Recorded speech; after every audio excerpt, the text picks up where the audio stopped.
wa izalatun najasati lan kapindhone ngilangaken najis.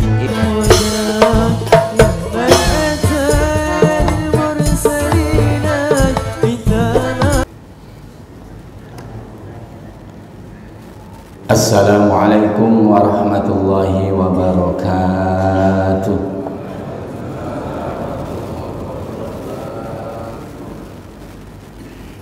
A'udzu billahi minasy syaithanir rajim. Bismillahirrahmanirrahim. Alhamdulillahilladzi faddala bani Adam bil ilmi wal amali ala jami'il alam.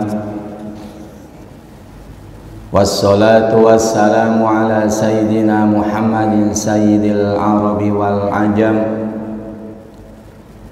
wa ala alihi wa ashabihi ya nabi'al ulumi wal hikam. Asyhadu an la ilaha illallah wahdahu la syarika lahul haqqul mubin wa asyhadu anna sayyidana wa nabiyyana wa maulana Muhammadan abduhu wa rasuluhu shadiqul wa'dil amin. Allahumma sholli wa sallim wa barik ala sayyidina Muhammadil fatihi lima ughliqa wal khatimi lima sabaqa nasiril haqqi bil haqqi wal hadi ila siratikal mustaqim wa ala alihi wa ashabi haqqa qadrihi wa miqdarihil azim. Amma ba'd. Faya ikhwanan fid din ittaqullaha haqqa tuqatih wa la tamutunna illa wa antum muslimun. Faqad qala Allah ta'ala fi kitabihil karim a'udzu billahi as-sami'il 'alim minasy syaithanir rajim.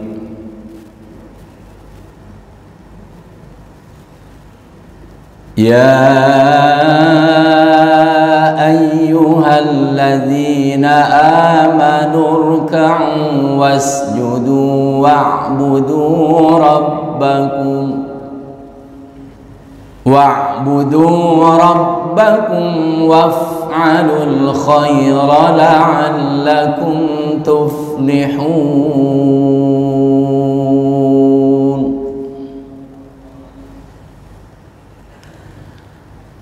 Hadratil mukarramin wal muhtaramin, segenap jamaah salat subuh beserta jamaah pengajian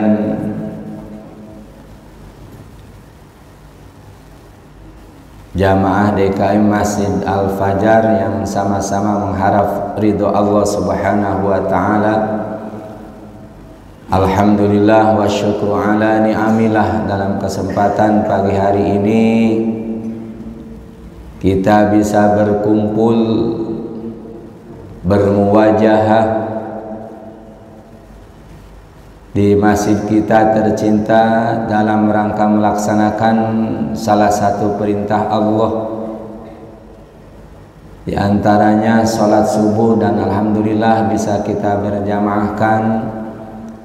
Mudah-mudahan sholat subuh kita baik yang wajib maupun yang sunnahnya, termasuk zikir kita, iktikaf kita, diterima oleh Allah Subhanahu wa ta'ala. Dan kita niatkan selama kita ada di dalam masjid, di samping zikrullah, mengingat Allah, niatkan iktikaf selama ada di dalam masjid. Nawaitul i'tikaf ma dumtu fi hadzal masjid sunnatan lillahi ta'ala.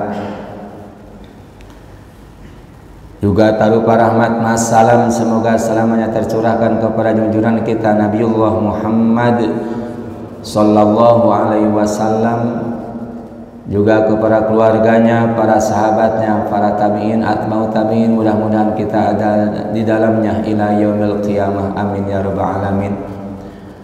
Untuk mengawali di pengajian pagi hari ini, marilah kita buka sama-sama dengan sama-sama membaca dan mengikrarkan kalimah thayyibah kalimah istighfar, kalimah syahadatain, dan kalimah sigot tasdik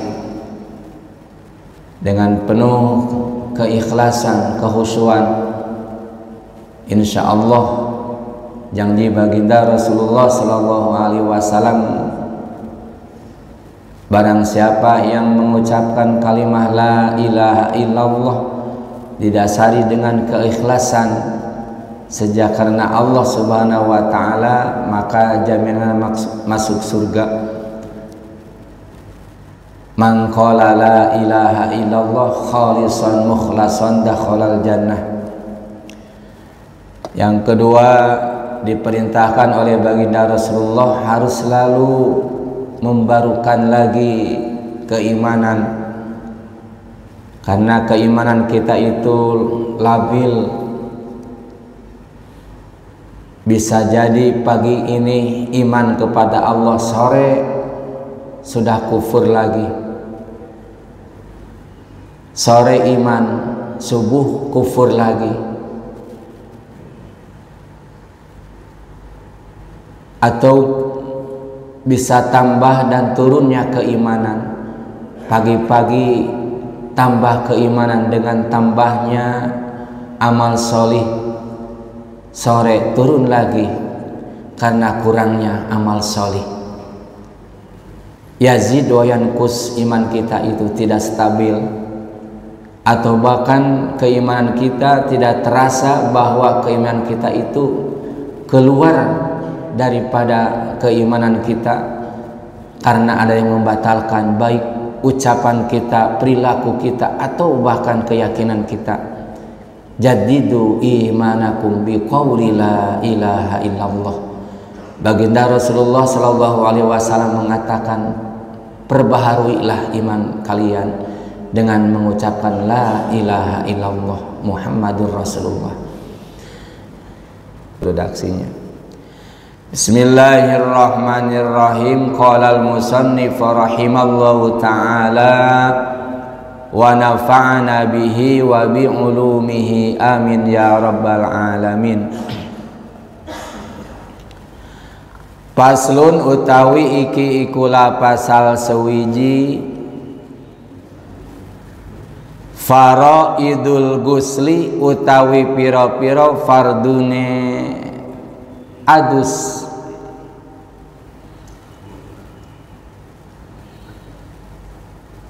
Salah harokat bisa mengakibatkan berubah makna. Ada guslun, ada goslun. Kalau goslun adalah membasuh, membasuh piring goslu, membasuh muka goslu, membasuh kaki goslu. Ghain berharokat domah gu, bukan membasuh, mandi besar, guslun. Asalnya kalimat guslun isim masdar atau masdar taukid karena diidopatkan dengan kalimat faraid. Faraid adalah jamak taksir yang mufradnya lafadz fardun. Fardun dijamakan, dimasukin ke wazan mafa'ilun. Fardun faraidun asalnya.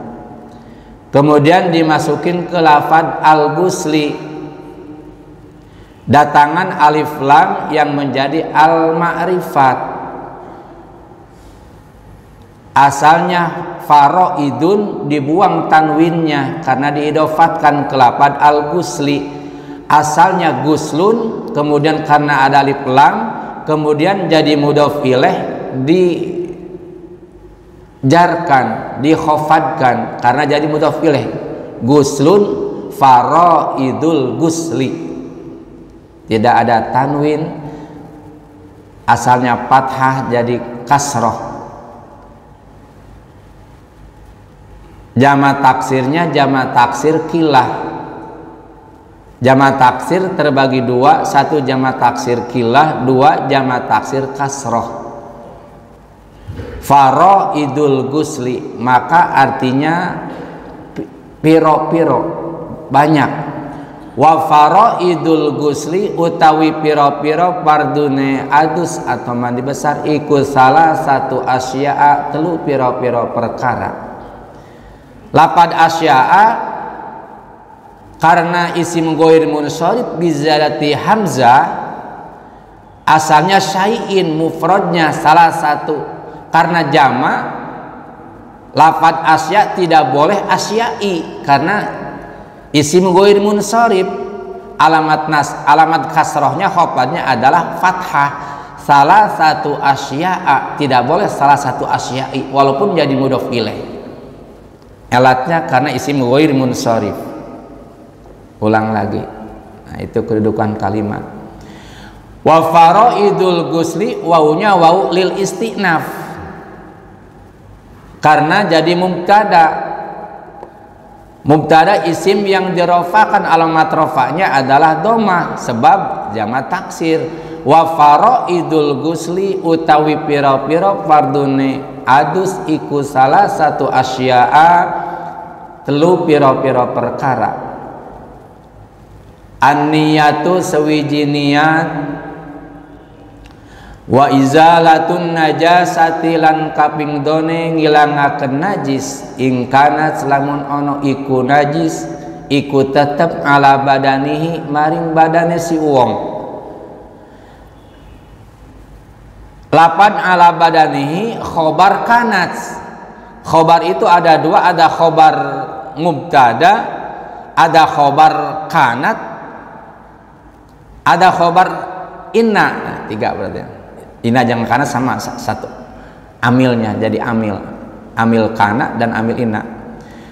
Memakai kalimat ikut tetap karena bikin khobar dari jar majrur ala harfu jar badani majrur ala bi ala dimajrurkan dengan lafaz ala. Apabila bikin khobar dari jar majrur atau dzarab maka mempunyai arti iku tetep. Ingkanat lamun ono iku najis iku tetep ala badanihi maring badane si wong. Wa isalul ma'i wau harfu atof kelapan izalatu ma'tuf alihnya izalatu ropa, maka isalu yang jadi atop harus diropakan juga. Wa izalatun najasati wa isalul ma'i lan kaping telune mili akan banyu ila jami'i sya'ri maring sakehe rambut wal basyarati lan kulit.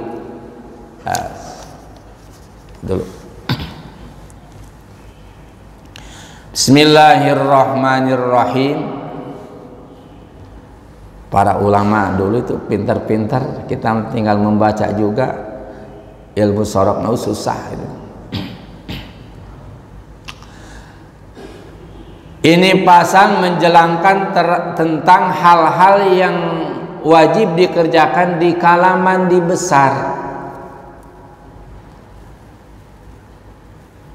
Kemarin sudah kita bahas tentang jumlah atau sebab mandi besar, sebab-sebab mandi besar. Sekarang rukunnya. Fardu di sini termasuk rukun. Beberapa kali saya sampaikan antara fardun dan rukun di luar bab haji itu juga. Jadi bisa arkanul gusli, bisa faraidul gusli. Yang dimaksud dengan faraidul gusli itu adalah fardunya adus itu adalah rukun. Berbeda dengan bab haji kan.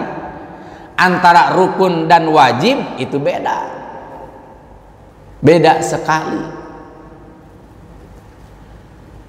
Wajib apabila dalam bab haji kita tinggalkan, wajib itu dan bisa dibadalkan sama yang lain apabila kita ada mani, ada yang menghalangi karena sakit, tidak mampu jalan. seperti melontar jamarot, itu bukan rukun haji tetapi kewajiban haji, bisa dibadalkan. Kalau rukun, separah apapun penyakitnya, sakitnya, harus dilaksanakan dan tidak bisa dibadalkan. Nah, itu di dalam bab haji, antara fardu dan rukun itu adalah beda. Di luar bab haji, termasuk dalam mutahharah, di bab mutahharah, antara fardun dan rukun itu juga sama. Rukun wajib, fardu juga wajib. Fardu adus atau mandi besar atau rukun mandi besar ada 3. Bahkan dalam kitab Safinah yang kemarin, sekarang gabungan Safinah dan kitab yang lain, ditunjang dari yang lainnya, tetapi intinya tetap 2. Tetapi dalam kitab ini ada 3. Dari mana nih sumbernya? Bisa jadi 3. Yang pertama, fardu adus itu atau fardunya mandi besar itu adalah niat. Niat ini merupakan fardu mandi besar, sehingga apabila seseorang mandi besar tidak berniat, mengakibatkan tidak sah. Walaupun memakai airnya ke seluruh badan rata dengan air, tetapi tidak diniatkan, maka termasuknya mandi biasa. Nah, di dalam menghilangkan hadas besar, mandi besar dan menghilangkan hadas kecil, bedanya itu adalah kalau di wudu menghilangkan hadas kecil, niat itu dibarengi dengan atau serta membasuh yang pertama rukun yang paling besar, yaitu di muka. Kalau di mandi besar tidak harus dari kepala, dari manapun anggota badan kita yang pertama kali dibasuh, di situ kita berniat.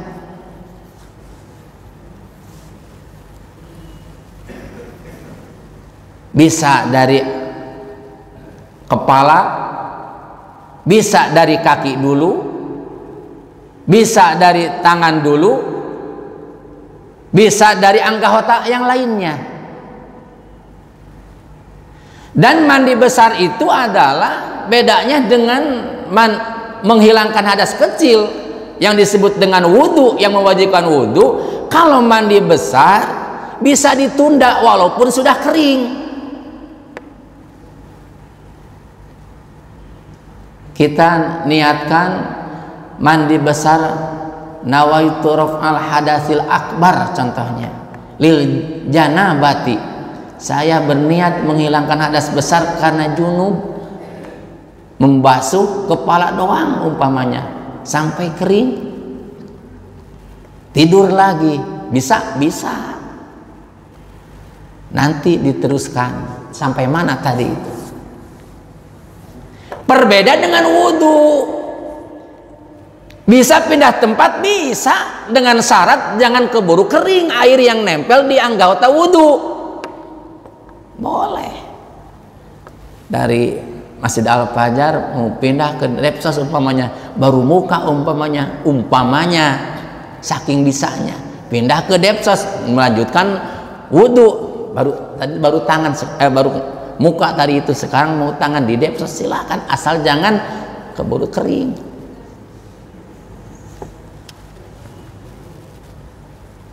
Berbeda dengan mandi besar, walaupun sudah kering bisa ditunda karayap, kata orang Sunda mah, ditunda karayap boleh.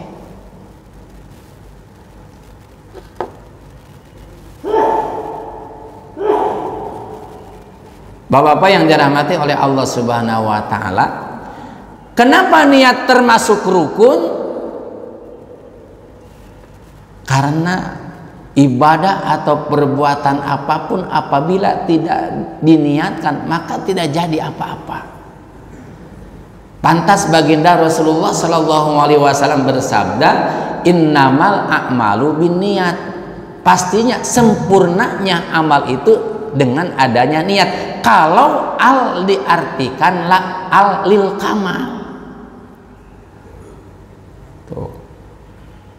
Al terbagi dua, berarti satu al lil kamal, dua al lisihah.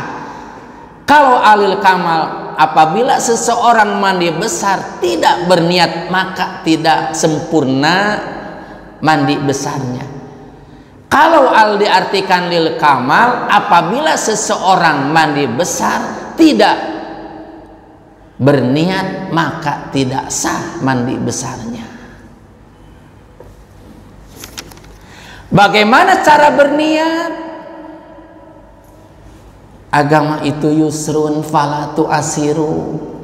Agama itu ringan, jangan dipersulit. Mudah sebetulnya. Yang jadi sulit itu adalah hati kita, karena keimanan kita masih lemah.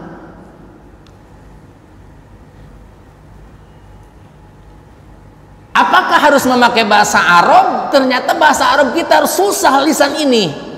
Tidak. Di dalam niat tidak harus memakai bahasa Arab, tidak. Walaupun memakai bahasa Ajam. Nah, tadi dia mukadimah Sayyidul Arabi wal Ajam. Silahkan memakai bahasa Ajam. Ajam itu adalah bahasa di luar Arab. Mau pakai bahasa Indonesia mangga, mau pakai bahasa Inggris mangga, mau pakai bahasa apapun boleh. Pak Ustadz, saya belum bisa kata-kata berniatnya. Bagaimana kalau dalam hati niat mandi besar tidak usah diucapkan, mau diucapkan melalui lisan atau melalui hati, dua-duanya sah. Bahkan dalam keterangan, walaupun lisannya mengucapkan tetapi hatinya tidak berniat berbuat sesuatu, itu tidak sah. Bahkan orang melaksanakan dalam hatinya mau melaksanakan sholat subuh tetapi niatnya bukan niat subuh, usolli fardhu zuhri umpamanya, tapi dalam hati saya niat sholat subuh, sah. Kenapa? Yang benar adalah dalam hati. Wa mahalluhal qalbu, tempatnya berniat itu adalah hati. Maaf Pak, agak kering.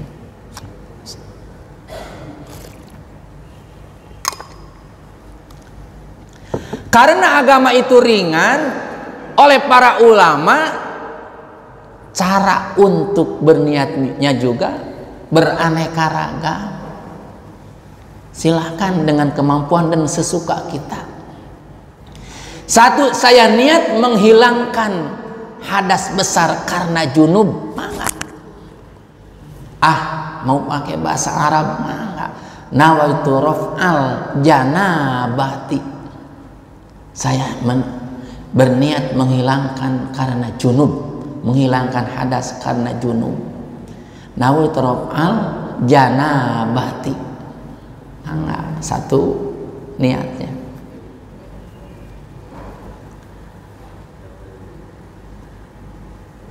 Atau tidak memakai janabah, karena yang termasuk sebab mandi besar itu banyak. Bisa karena junub. Junub itu bisa karena keluar sperma, baik sengaja atau tidak disengaja, atau karena memasukkan hasapah terhadap farji. Tidak memakai kalimat janabah, bisa cukup dengan saya berniat menghilangkan hadas besar, cukup. Pakai bahasa Arabnya, nawaitu raf'al hadasil akbar fardhu lillahi ta'ala. Dua, mangga, silahkan. Atau karena berniatnya itu karena melaksanakan fardu mandi besar. Karena niat itu termasuk salah satu fardu dari mandi besar. Redaksinya mangga nawaitu fardol gusli. Saya berniat melaksanakan fardu mandi besar. Boleh. Atau karena saya berniat untuk membersihkan hadas besar karena akan melaksanakan sholat. Mangga ada 4 bahasa Arabnya. Nawaitu toharota lis sholati. Saya berniat untuk mensucikan atau membersihkan hadas karena mandi besar itu, junub itu, karena akan melaksanakan sholat. Dalam redaksi yang lain listibahati sholati.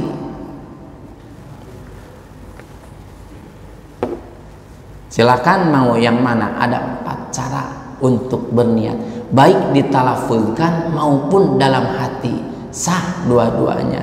Wa talafudzu biha sunnatun, mengucapkan niat melalui lisan sehingga kedengaran oleh telinga kita atau bahkan oleh orang lain yang di samping kanan dan kiri kita, kedengaran niat kita.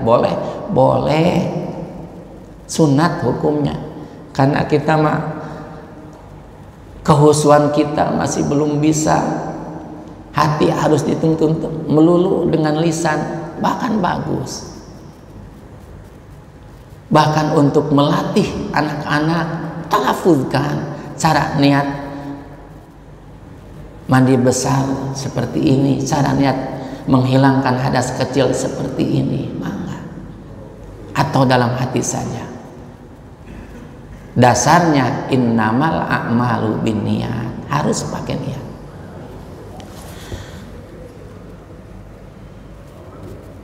Yang kedua, fardu mandi besar itu harus menghilangkan najis. Menghilangkan najis yang ada di anggota badan kita. Nanti secara sempurnanya di akhir nih. Mandi besar itu sempurnanya seperti apa?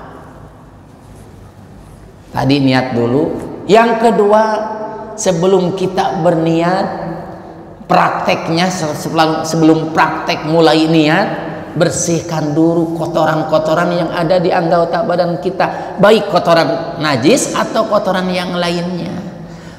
Maka di dalam wudhu jangan langsung wudhu, basuh dulu tangan, karena tidak tahu di waktu tidur kita kemana ini tangan kita ini, megang apa. Jadi bersihkan dulu. Sabilain dua perjalanan depan dan belakang, takutnya ada najis di situ, bersihkan dulu. Dari mana sumbernya? Baginda Rasulullah SAW bersabda, wa an Maimunata radhiyallahu anha, dari Siti Maimunah radhiyallahu anha, fi ghusli, tentang atau mengenai mandi besarnya, fi ghusli, tentang mandi besarnya baginda Rasulullah SAW. Yang pertama, wa ghosala farjahu, Nabi itu adalah membasuh farjinya, membasuh kemaluannya, kemaluan depan dan belakang. Kenapa disebut kemaluan? Apabila dilihat orang malu. Orang yang melihatkan kemaluan itu tidak ada malunya, sudah tidak ada imannya. Satu, bersihkan dulu farji kita, sebagaimana Rasulullah mencontohkannya seperti itu. Wa ma asobahu min adza, dan perkara yang terkena najis. Umpamanya kita sebelum mandi besar BAB dulu, takutnya BAB-nya kemana-mana, najisnya basuh dulu, bersihkan dulu. Wa qadrin, dan kotoran-kotoran yang nempel di anggota badan kita, bersihkan dulu. Rawahul Bukhari. Maka walaupun dalam kitab Safinah tidak dimasukin bahwa menghilangkan najis termasuk fardunya mandi besar, di kitab ini dimasukin. Satu, berniat. Yang kedua adalah membersihkan najis dulu. Yang ketiganya baru air harus kena ke anggota badan, baik rambut atau kulit harus rata dengan air.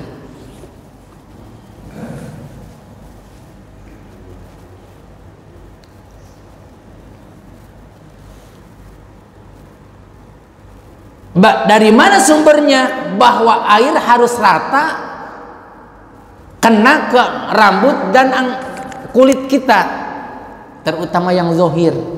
Zohir itu yang kelihatan oleh mata kita. An Aisyata, dari Siti Aisyah radhiyallahu anha, anna Nabiya sallallahu alaihi wasallam, bahwasanya Nabi sallallahu alaihi wasallam kana idza tasala minal janabati, apabila Rasulullah sallallahu alaihi wasallam mandi besar karena junub, bada'a, memulai baginda Rasulullah, fagosala yadaihi, Rasulullah membasuh dua tangannya. Basuh dulu dua tangan. Sumaya tawaddu, kemudian wudu dulu. Tuh keutamannya itu. Jadi jangan langsung niat mandi besar. Boleh, bukan jangan, tidak. Jangan, istilahnya jangan itu, jangan artinya bukan berarti larangan yang total, tidak. Jadi keutamaannya itu adalah wudu dulu. Summa yatawaddu kama yatawaddu lis shalah, seperti wudunya mau melaksanakan sholat, sama. Summa yudkhilu asabi'ahu fil ma'i, kemudian Rasulullah memasukkan jari-jarinya ke air. Fayuhilla biha usula sa'rihi, kemudian nyela-nyela dengan mengira-ngira. Ngap. Nah, yudkhila asabiyahu fil ma'i fayuhilla, tangan Rasulullah ke air, kemudian itu kan ke rambut. Fayuhilla biha usula sa'rihi. Caranya, summa yusabu ala ra'sihi salasa gurafin biyadaihi, kemudian baginda Rasulullah menyiramkan air terhadap kepalanya tiga kali. Satu kali sampai bersih, sampai rata. Satu kali lagi sampai bersih, sampai rata. 3 kali sampai rata. Jadi dalam keterangan, apabila kita wudhu kemudian tangan dimasukin ke air yang jalan dari keran, dihitung 1 kali, dihitungnya. Sah gak? Sah, kalau berbicara sah. Nah, karena airnya rata sampai siku. Cuma keutamaan 3 kali tidak dapat. Bagaimana caranya? Bukan tangan ke air, tapi air ke tangan. Ambil berarti air, baru ke tangan sampai rata. Ya, 1 kali, ambil lagi sampai rata. Summa yafidul ma'a ala jildihi kulli, kemudian baginda Rasulullah meratakan air terhadap seluruh kulitnya. Muttafaqun alaih, hadis muttafaq alaih. Nah, itu jadi kesimpulannya ini, 1 niat, yang kedua bersihkan dulu dari kotoran-kotoran dan najis, kemudian ratakan air terhadap rambut dan kulit. Bagaimana kalau kita junub ternyata ada yang ketinggalan, salah satu rambut kita tidak pernah dibasuh, tidak ke bawah mandi besar? Hati-hati. Bagi orang yang panjang rambutnya, maaf. Bagi orang yang panjang rambutnya kemudian kita junub, ima keluar mandi disengaja atau tidak disengaja, atau karena memasukkan sesuatu, barang terhadap sesuatu, walaupun tidak keluar sperma, junub termasuknya. apabila ada rambut kita rontok, awas, apabila ada rambut kita rontok, tidak dibawa mandi besar, tidak dibawa adus, bagaimana? An Ali radhiyallahu anhu, dari Sayyidina Ali radhiyallahu anhu, qol, Sayyidina Ali, sami'tu Rasulullah sallallahu alaihi wasallam, saya mendengar baginda Rasulullah SAW yaqulu, bersabda baginda Rasulullah, man taraka maudhi'a sya'ratin min janabatin lam yusib hal ma'u fa'alallahu bihi kadza wa kadza minan nar. Barang siapa yang tidak membasuh rambutnya yang rontok dan dia tahu bahwa rambut itu adalah rontok, kemudian tidak dibawa mandi, fa'alallahu bihi kadza wa kadza minan nar, Allah akan menyiksanya dengan api neraka. Tuh, hati-hati ibu-ibu, bapak-bapak yang sama, yang rambutnya panjang. Qala Aliyu, kata Sayyidina Ali, famin sama ada itu sya'ri, oleh karena itu, karena ternyata apabila kita tertinggal rambut walaupun satu helai, disitulah mulai disiksanya oleh Allah kalau tidak dibawa mandi air rambut yang tertinggal tadi. Famin sama ada itu sya'ri, maka saya selalu bercukur rambut.